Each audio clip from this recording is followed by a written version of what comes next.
Bismillahirrahmanirrahim. 7-ci hadis. Din bul nasihat. Abu Ruqayya Tamim bin Avs ad-Dari, ağa Allah razı olsun, bir jol Allah'ın elçisi sallallahu aleyhi ve sellem din bul nasihat dedi. Biz kim için dep suradık. Al Allah'a, anın kitaplarını, anın paygambarına, musulman başçılarına jana jalpı musulmandarga dedi. Muslim. Hadistин маанилүүлүгү. Аз сөздөн турганы менен ичине көп маанини камтыган бул хадис пайгамбарыбыз саллаллаху алейхи вассалам өзүнө тиешелүү сөздөрдүн баарынын жыйындысы десек болот. Шарияттын бардык мыйзам өкүмдөрүнүн негиз жана бутактарын ушул хадистин ичинен табабыз. Тагыраак айтканда, жалпы хадистин ичинен эмес, анын китептерине деген бир үзүнөн табабыз. Анткени Алланын китебинин ичинде баары бар. Ким Алланын китебине ишенип, андагы насихаттарды ыклас менен аткарса, шариятта толук аткарган болот.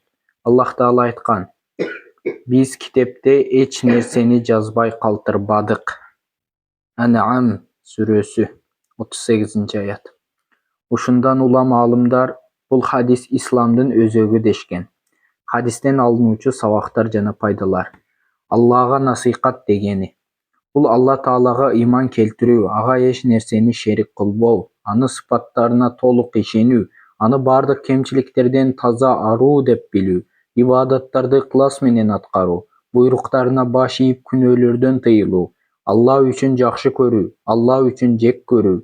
Эгерде мусулман адам тили менен да, иши менен да ушуларды аткарса, дүйнө жана акыретте пайдасын көрөт. Анткени Аллах Таала насихат кылуучулардын насихатына муктаж эмес. Алланын китебине насихат. Бардык ыйык китептерге Алла Таала түшүргөн китептер деп ишенүү. Куран болсо ошол китептердин акыркысы жана жыйынтыгы экенине ишенүү.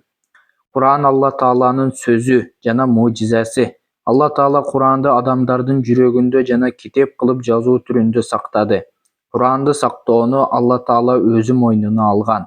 Чынында биз аны түшүрдүк жана аны биз өзүбүз сактоочубуз деген. Хижр сүрөсү 9-аят. Алла Тааланын китебине карата мусулмандардын насихаты төмөнкүдөй болууга тийиш. Куранды окуу жана жаттоо. Куран бардык илимдин башаты. Аны окуу, билим алууга жана таанып билүүгө, жан дүйнөнү тазалоого, такыба болууга шарт түзөт. Пендеге Куран окугандыгы үчүн да сооп жазылат жана кыяматта шапаат колдоого ээ болот.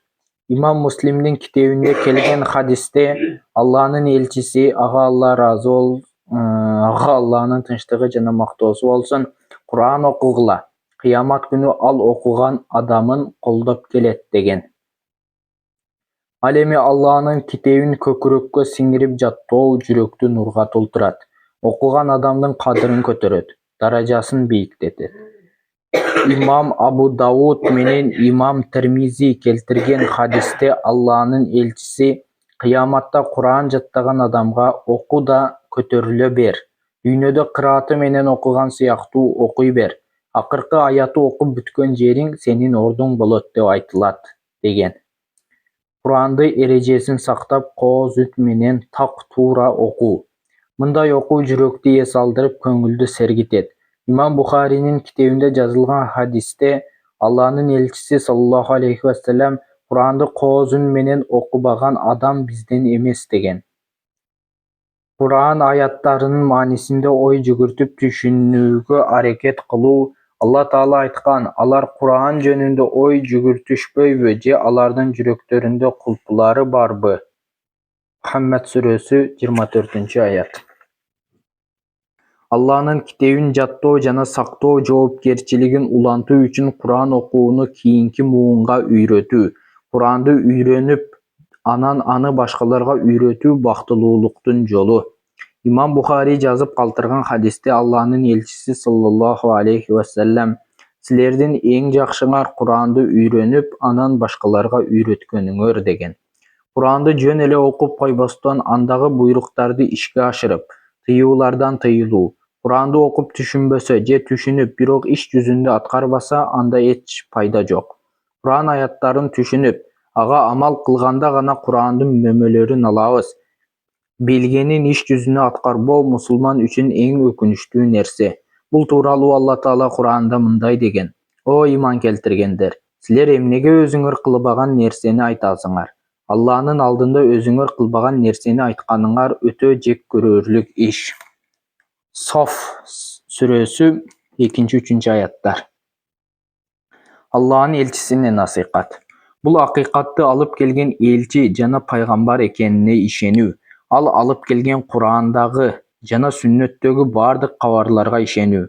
Ошондой эле Алланын элчисин жакшы көрүү жана анын буйруктарына баш ийүү.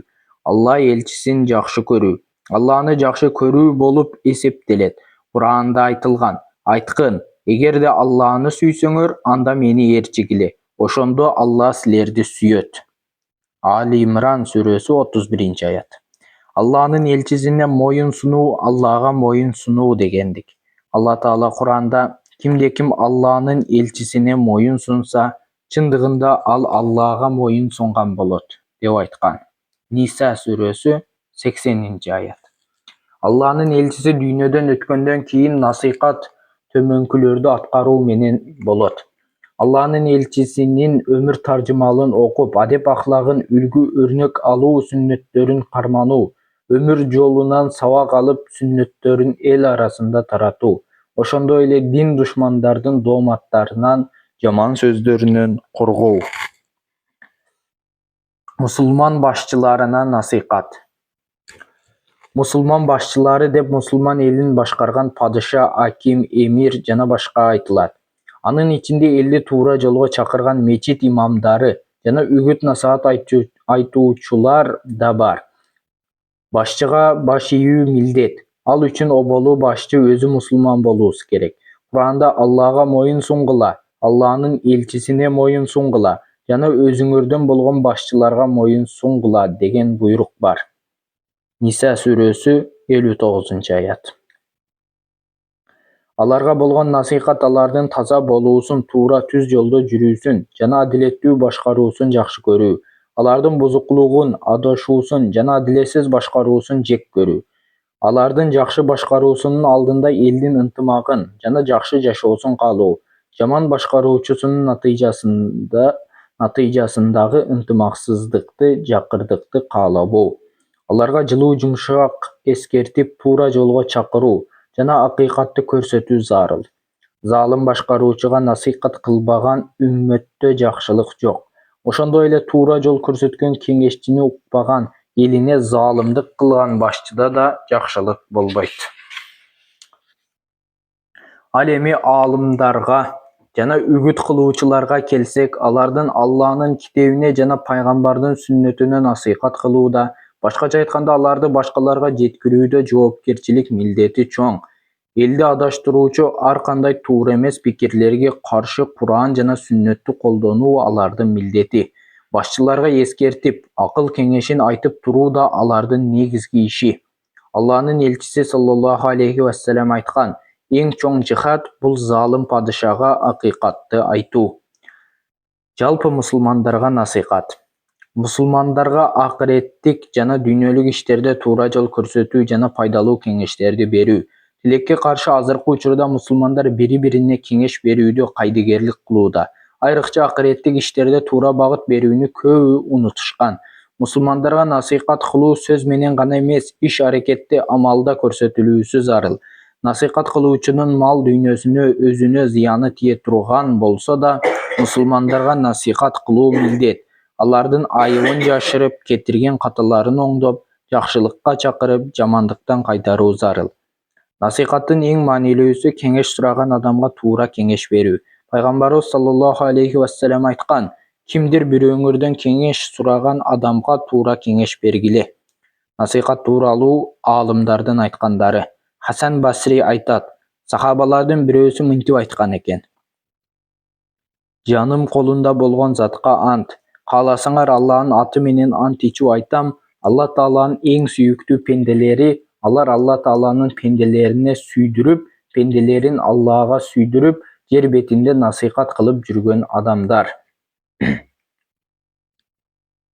Абу Бакир Музани айтат: Абу Бакир Сыддык радиаллаху анху башка сахабалардан орозосу же намазы менен артык болгон жок. Жүрөгүндөгү Алла Таалага болгон сүйүүсү жана Алланын пенделерине болгон насихаты менен артык болду. Фузайл бин Нияз айтат: биздин замандагы адамдар Кадыр Баркка намазы же орозосунун көптүгү менен жеткен эмес, берешендиги, жүрөгүнүн тазалыгы жана адамдарга насихат кылганы менен жеткен. Насихат кылуунун адептеринен. Насихат кылуунун негизги адептеринен бири насаатты элдин арасында эмес, адамдын жеке өзүнө айтуу. Анткени ким мусулман бир тууганын айыбын жашырса, анын айыбын Алла Таала бул дүйнөдө да, акыретте да жашырат. Эл арасында мындай накыл бар: мусулман бир тууганынын жеке өзүнө насихат кылуу — бул насихат. Ал эми көпчүлүктүн алдында насихат кылуу — бул айыбын ачуу. Фудайл бин Ияздын дагы бир айтканы бар: момун киши башканын айыбын жашырып, ага жакшы кеңешин берет. Бузуку киши башканын айыбын ачыкка чыгарып, уят карат. Хадистен алына турган пайдалар.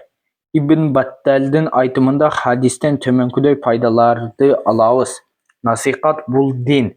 Ислам дини сөздөрүндө баяндалгандай эле амалдарда да чагылдырылат. Насихат кылуу фарзы кифая болуп эсептелет. Башкача айтканда, бир аймактан же бир элден насихат кылуучу жетиштүү адам болсо, ал соопко жетет, башкалары милдеттен кутулат. Насихат мүмкүнчүлүккө жараша болот. Эл анын насихатын уга турган болсо, насихат кылуусу зарыл. Эгер насихаттын өзүнө зыяны тие турган болсо, анда насихатын токтоткону оң.